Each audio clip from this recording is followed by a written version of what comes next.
तातडीनं सरकारने दखल घ्यावी।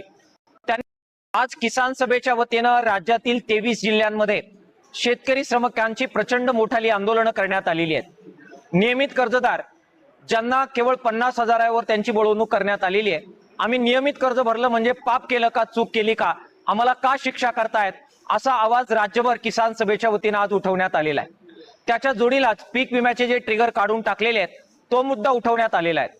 वन जमिनी आहेत, देवस्थान जमिनी आहे, गायरान जमिनी आहे आणि घराच्या तळजमिनी आहेत, हे मुद्दे सुद्धा मोठ्या प्रमाणामध्ये आज उचलण्यात आलेले आहेत। राज्य सरकारला आम्ही अपील करतोय की ह्या मुद्द्यांची तातडीनं सरकारने दखल घ्यावी। त्यांनी जर ती घेतली नाही तर पुढील 10 दिवसामध्ये प्रचंड तयारी महाराष्ट्रभरातील शेतकरी करतील। कृषी मंत्री दत्तात्रय भरणे यांचं जे इंदापूर या ठिकाणचं निवासस्थान आहे त्या ठिकाणी आम्ही कूच करणार आहोत। जंतर मंतर आंदोलनाची महाराष्ट्रामध्ये पुनरावृत्ती करण्याची पूर्ण तयारी आम्ही ठेवलेली आहे। त्या ठिकाणी कृषी मंत्र्यांच्या दारात नियमित कर्जदारांचा, पीक विमा धारकांचा आणि वेगवेगळ्या प्रकारच्या जमिनी जे शेतकरी कसतायत त्यांचा प्रश्न घेऊन आम्ही बेमुदत बसणार आहोत।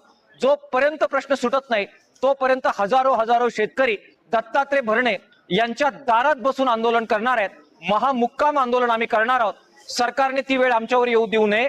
जर सरकारने आमच्यावरती वेळ आणली तर जबरदस्त अशा प्रकारचं अभूतपूर्व आंदोलन महाराष्ट्रामध्ये होईल। सरकारला हा इशारा आज संबंध 21 जिल्ह्यांमध्ये देण्यात आलेला आहे।